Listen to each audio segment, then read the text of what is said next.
मित्रांनो नमस्कार. मराठा विद्याप्रसारक समाजाच्या KRT आर्ट्स, BH कॉमर्स आणि AM सायन्स म्हणजेच KTHM कॉलेज नाशिकच्या डिपार्टमेंट ऑफ कॉमर्समधून मी प्राध्यापक सतीश केदुराव धारराव आपल्या सर्वांचं SYBCOMच्या कम्प्युटर प्रोग्रामिंग अँड ॲप्लिकेशन विषय कोड सब्जेक्ट कोड 236L ह्या विषयाचा इंट्रोडक्शन टू इंटरनेट ह्या पाठाबद्दल आज मी आपल्याशी चर्चा करणार आहोत. Welcome, my dear friends. I am Professor Satish Kedura Dharrao from the Department of Commerce, KTHM College, Nasik. We are going to study computer programming and application for the class SYBCOM. The pattern that we are going to study is 2019 choice-based credit system pattern. We are going to study. The first chapter that we are going to study is Introduction to Internet. So let us understand what is Internet and its related topics. So when it is said that what is the internet is a global network of networks, while the web, also referred formally as World Wide Web, which is collection of information which is accessed via the internet. So the another way to look at the difference is the internet is infrastructure while the web is service on top of that infrastructure. विद्यार्थी मित्रांनो, आपण internet आणि त्याच्या संदर्भामध्ये WWW म्हणजे world Wide web ह्याच्या दोन संकल्पना आहे, ह्या एकाच अर्थाने वापरतो, परंतु हे असं नाही आहे. तर इंटरनेट म्हणजे काय, तर एक ग्लोबल नेटवर्क ऑफ नेटवर्क्स. आता इथे एक गोष्ट लक्षात घ्या, नेटवर्क म्हणजे काय. नेटवर्क म्हणजे की दोन किंवा दोनपेक्षा अधिक संगणक एकमेकांशी माहितीची देवाणघेवाण करण्यासाठी कुठल्या ट्रान्समिशन मीडियाने कनेक्ट केले जातात आणि त्यांच्यातनं जी माहितीची देवाणघेवाण होते त्या जोडणीला आपण नेटवर्क म्हणूया. आणि मग असे अनेक नेटवर्क जेव्हा एकत्र येतात त्यावेळेस त्याचं इंटरनेट होतं. तर थोडक्यात आपल्याला असंही म्हणता येईल की internet is a network of network.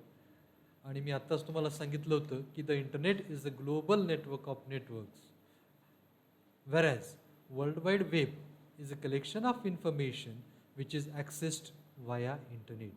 थोडक्यात काय, तर आपल्याला ज्या काही इंटरनेटच्या सेवा वापरायच्या आहेत त्यासाठी लागणाऱ्या जे भौतिक सुविधा आहेत त्या भौतिक सुविधा आपल्याला इंटरनेट प्रोव्हाइड करतं, आपल्याला पुरवतं. So the basic infrastructure that is required by World Wide Web are provided by the internet, whereas the services of internet we access using world wide web. मग इथे फरक लक्षात घ्या की आपल्याला इंटरनेट म्हणजे हार्डवेअर समजायचं आणि वर्ल्ड वाईड वेब किंवा ज्याला आपण पॉप्युलरली वेब म्हणतो त्याला तुम्ही सॉफ्टवेअर म्हणायचं. इंटरनेट हार्डवेअर आणि वर्ल्ड वाईड वेब सॉफ्टवेअर. ही संकल्पना नक्की करा तुमच्या मनामध्ये. अजूनही याला एक मी तुम्हाला साम्य सांगू शकतो की तुमचा फोन हा उदाहरणार्थ सॅमसंगचा फोन आहे. म्हणजेच काय, तुमचं इन्फ्रास्ट्रक्चर हे सॅमसंगचं आहे आणि त्याच्यावर जे सॉफ्टवेअर आहे, ज्या सर्व्हिसेस आहेत त्या तुम्ही अँड्रॉईडच्या घेतात. म्हणजेच अँड्रॉईड काय तुमचं वर्ल्ड वाईड वेब. इथे मी फक्त तुम्हाला हार्डवेअर आणि सॉफ्टवेअरचा फरक सांगतो आहे की तुमचा मोबाईल हार्डवेअर, तुमचा अँड्रॉईड जे काही चालतं मोबाईलवर ते काय आहे तुमचं सॉफ्टवेअर. त्याच पद्धतीने इंटरनेटवर हार्डवेअर म्हणजे तुमचं इंटरनेट आणि त्याच्यावर लागणाऱ्या सेवा ज्या आहेत ते जे सॉफ्टवेअर आहे ते आहे वर्ल्ड वाईड वेब. इथे गोंधळ करू नका. आता आपण पुढे ह्या इंटरनेटची हिस्ट्री जाणून घेऊया, त्याचा इतिहास जाणून घेऊया. The first workable protocol of internet came in the late 1960s with the creation of ARPANET or the Advanced Research Project Agency Network. ARPANET adopted TCP/IP on January 1st, 1983, and from there researchers began to assemble the network of networks, which has become the today's popular internet. Workable protocol ह्या शब्दाचा अर्थ काय, तर साधारणपणे 1960 साली एक साचा तयार करण्यात आला.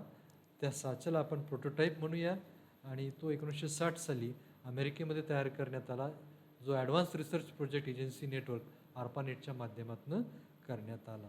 त्यावेळेस ही जी दोन राष्ट्र होती रशिया आणि अमेरिका यांच्यामध्ये शीतयुद्ध चालू होतं. त्या शीतयुद्धाच्या दरम्यान त्यांना जास्तीत जास्त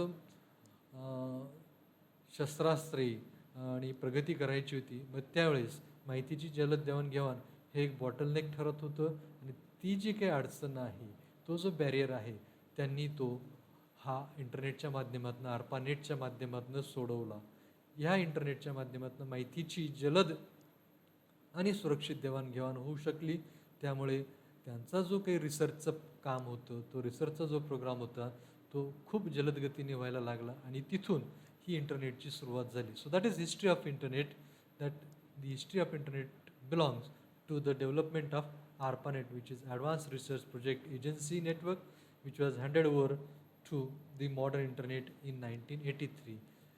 आणि त्यावेळेस जो प्रोटोकॉल वापरण्यात आला होता तो होता TCP/IP. यानंतर आपण ह्या इंटरनेटवर आपण जे काही दोन शब्द ऐकलेत, HTTP आणि वर्ल्ड वाईड वेब, या संदर्भातली माहिती इथे आपण घेणार आहोत. तर वर्ल्ड वाईड वेब म्हणजे काय ते आपण एकदा समजून घेऊया. So world Wide web also stands for WWW. A technical definition of the World Wide Web is all the resources and users on the internet that are using the hypertext transfer protocol. थोडक्यात काय तर आपल्याला असं म्हणता येईल की इंटरनेटच्या सेवा जो नियम वापरून घेतला जातो तो प्रोटोकॉल म्हणजे हायपरटेक्स्ट, आणि त्या ज्या सेवा आहेत त्या सेवा म्हणजे वर्ल्ड वाईड वेब. मी इथे एक शब्द वापरलेला आहे, रिसोर्सेस. रिसोर्सेस म्हणजे स्रोत. हे स्रोत आपल्याला सेवा पुरवतात आणि ह्या सेवांचा उपयोग आपण वर्ल्ड वाईड वेबच्या माध्यमातून हायपरटेक्स्ट ट्रान्सफर प्रोटोकॉल HTTP हा वापरून केला जातो. साधारणपणे याचा शोध जो लावण्याचा मान दिला जातो तो आहे team Berners-Lee.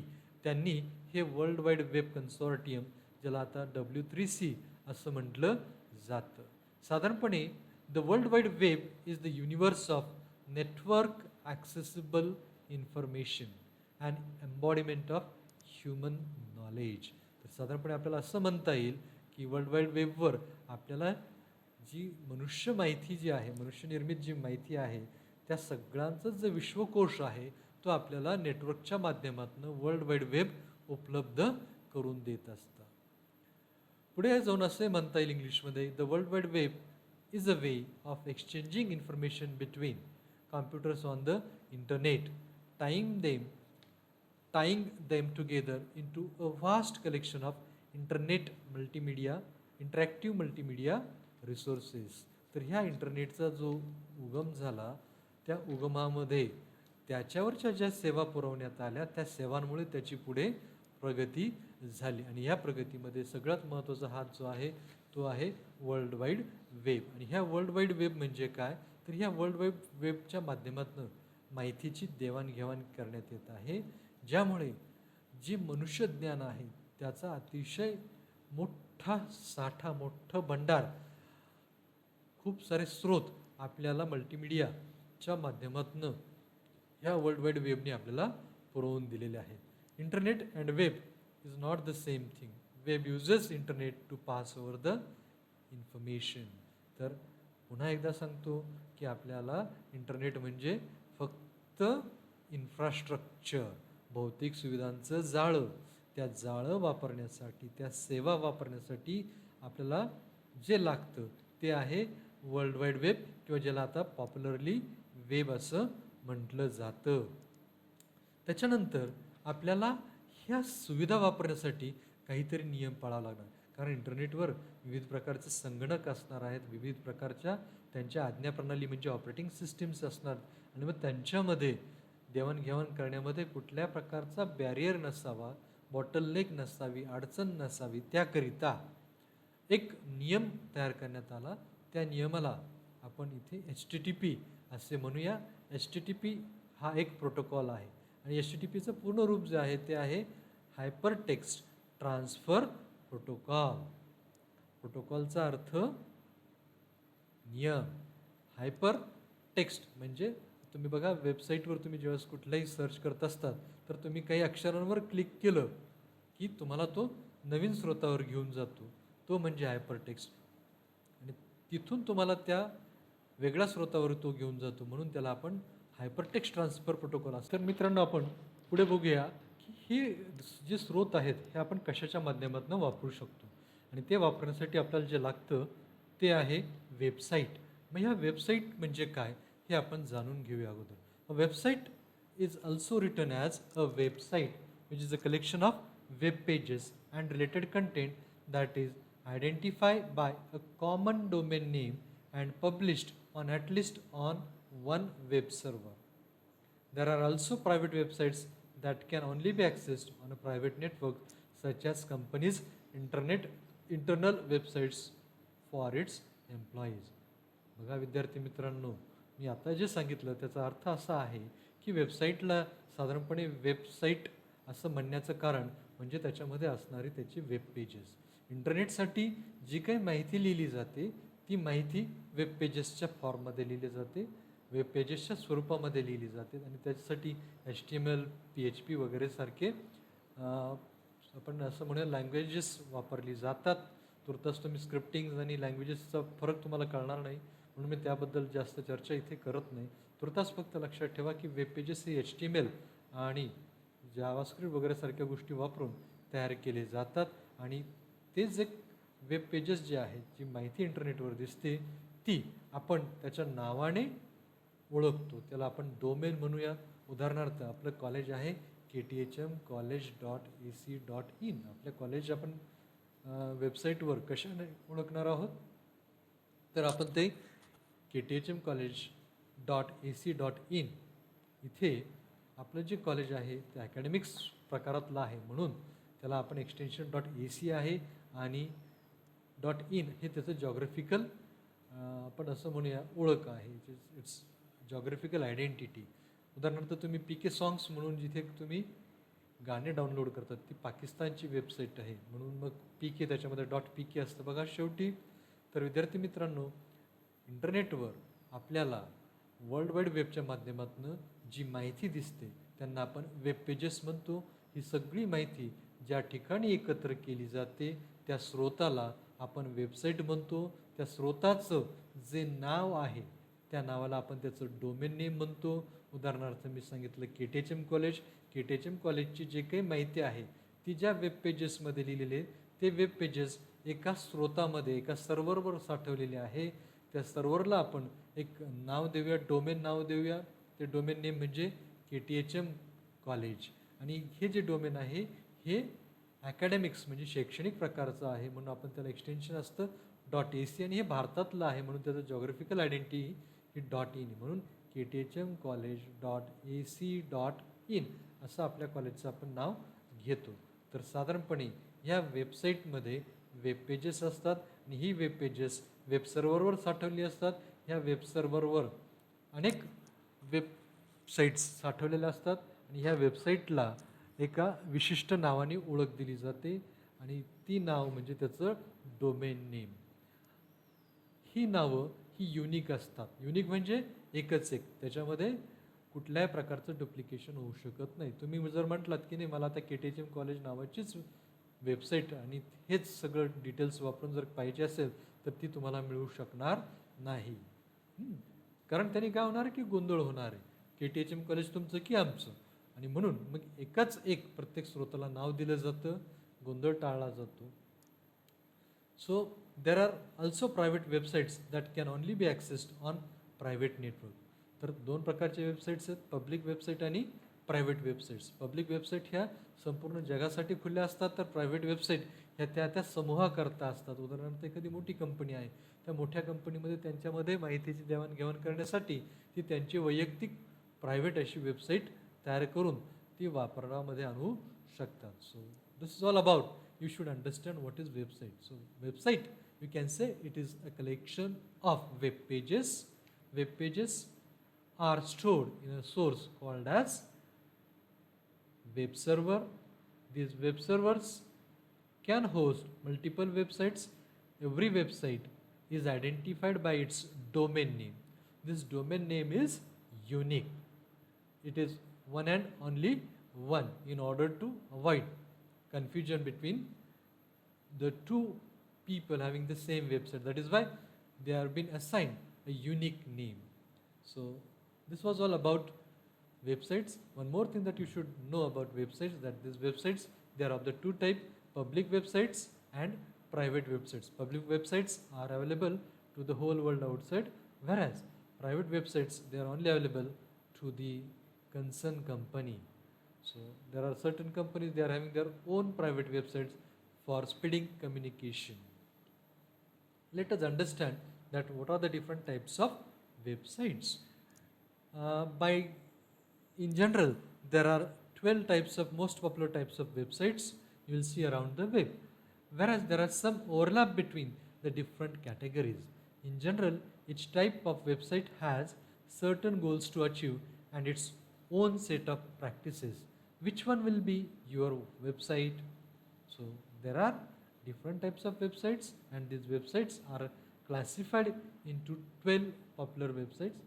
There is, you may say, there is some contradiction between the different categories, but then in general, these 12 types of websites are: first, e-commerce website, business website, entertainment website, portfolio website,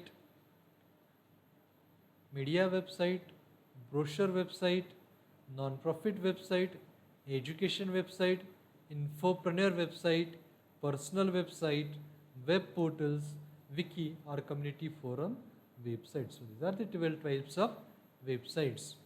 विद्यार्थी मित्रांनो, हे जे काही मी तुम्हाला सांगतो आहे याची तुम्हाला नोट्स पण आपल्या ब्लॉगवर मिळणार आहे. आपल्या ब्लॉगचं नाव मी लवकरच तुम्हाला जाहीर करेल आणि त्या ब्लॉगवर जाऊन आपण ह्या नोट्स डाउनलोड करू शकतात.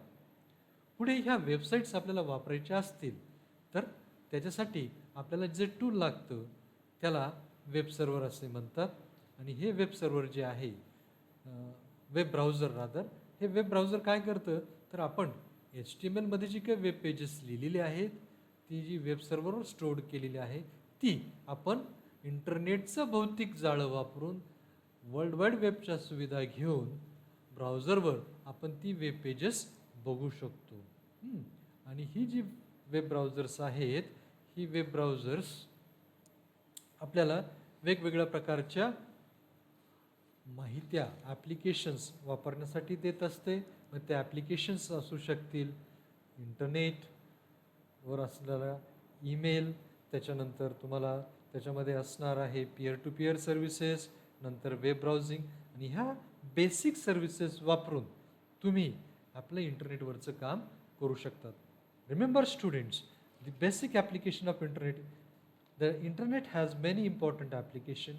Of the various services available via internet, the three most important applications of internet are: one, email; second, web browsing; and third, peer-to-peer services.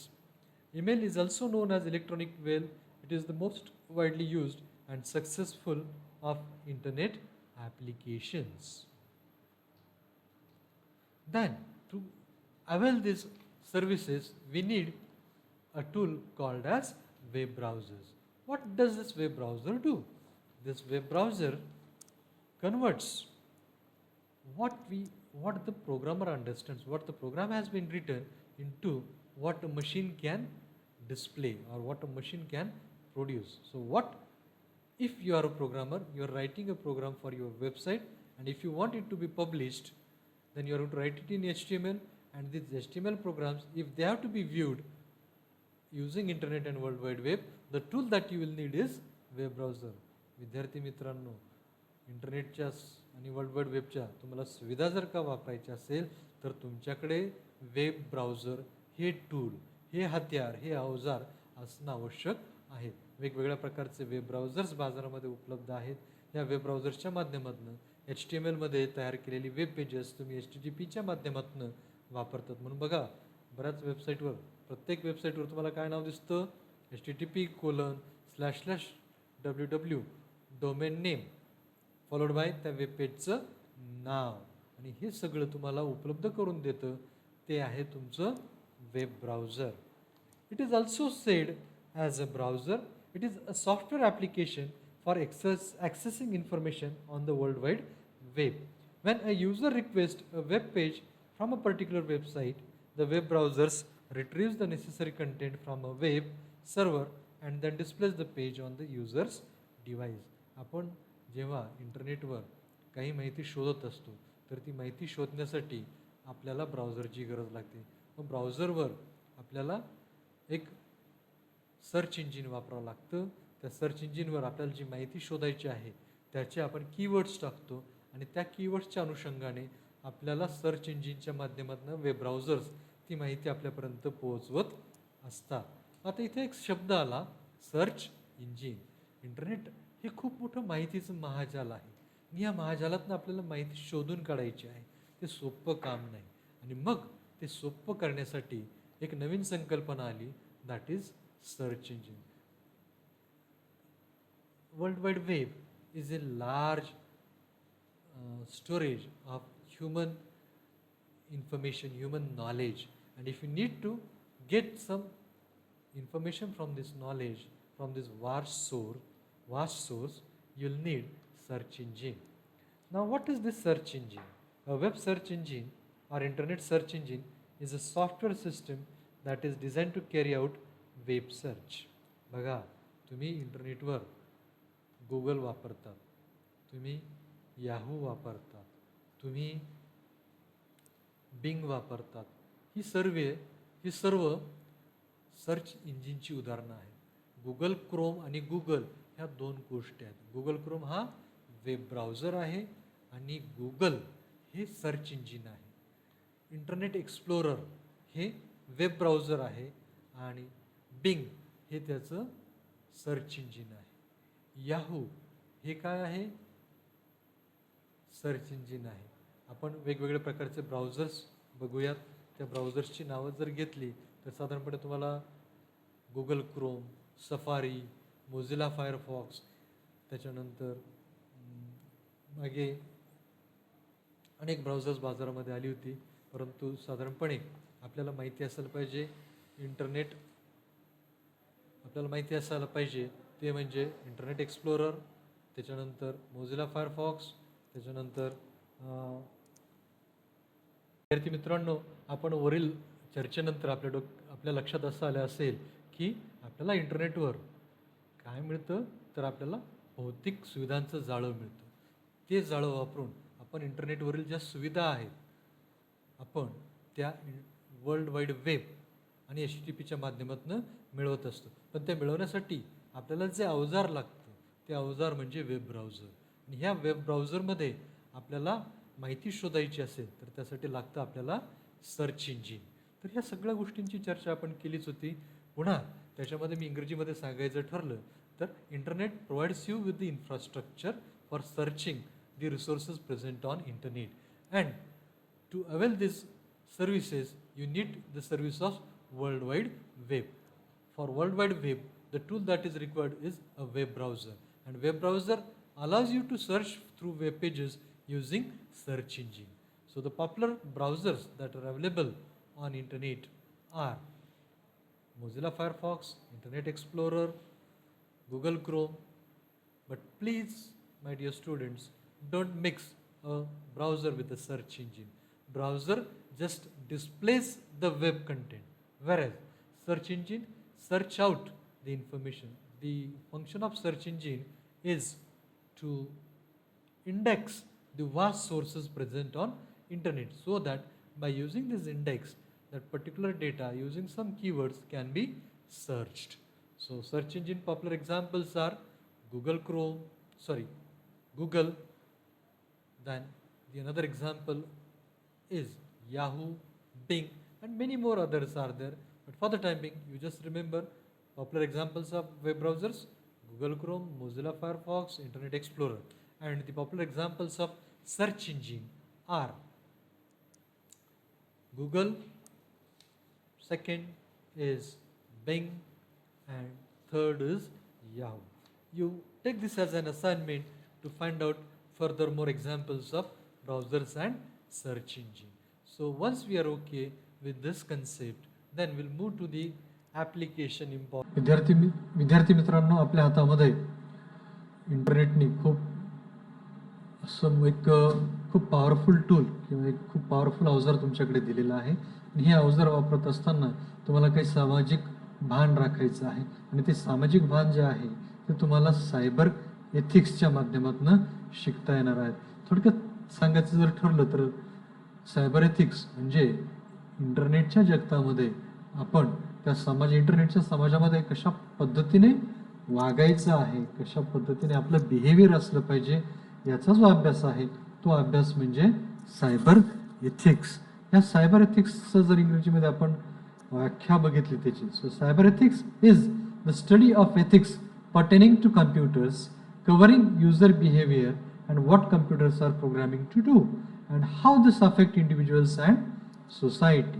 म्हणजेच इंटरनेटवर आपलं बिहेवियर आणि आपला कम्प्युटर ह्या दोन्ही गोष्टी कशा पद्धतीने समाजावर त्याचा परिणाम होतो याच्या संदर्भातला अभ्यास म्हणजे सायबर एथिक्स. तर आपण एक जबाबदार नागरिक म्हणून ज्या पद्धतीने समाजात वागत असतो, काही नियम पाळत असतो, त्याच पद्धतीने आपण इंटरनेटचे नेटिझन्स आहोत. तर नेटिझन्स म्हणून आपल्याला काही नेटिकेट्स पाळावायचे आहेत, काही नियम पाळावायचे आहेत.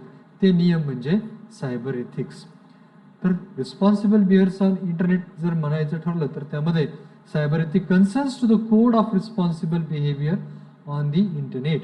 Just as we are taught to act responsibly in everyday life, the responsible behavior on the internet in many ways align with all the right behavior in everyday life, but the result can be significantly different. म्हणून आपण खूप जबाबदारीने इंटरनेटचा वापर करायचा आहे. अजून एक महत्त्वाचं ॲप्लिकेशन आपल्याला इंटरनेटवर जे वापरायचं आहे ते आहे बँकिंगचं ॲप्लिकेशन. ह्या ॲप्लिकेशनमध्ये आपल्याला ऑनलाईन बँकिंगला इंटरनेट बँकिंग किंवा वेब बँकिंग असंही म्हटलं जातं.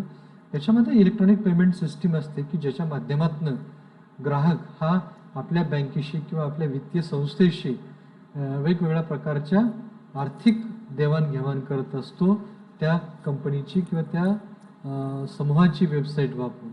इंग्रजीत म्हणायचं जर झालं तर online banking, also known as internet banking or web banking, is an electronic payment system that enables customers of a bank or other financial institutions to conduct a range of financial transactions through the financial institution's website.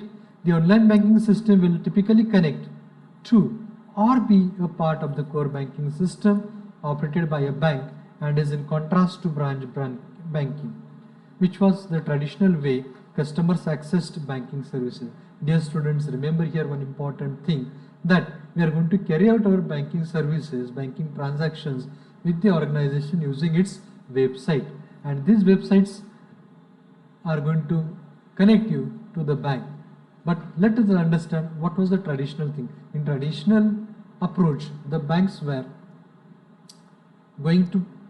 performing branch banking where all the documentation was with the particular branch, but here now there's a concept called as core banking. So the branches of that particular organization, let us say SBI. So SBI, all branches, they are going to have their own server, one single server, where these branches of SBI are going to connect, and they are going to store their data over there, and that data can be used by any branch throughout the universe. This particular concept is called as core banking. So all those banks that have gone for core banking, they are only available on internet. Rest, the other banks who are not going for core banking, they are taking the services of this core banking and getting their works done. One important concept here you will have to remember, that there is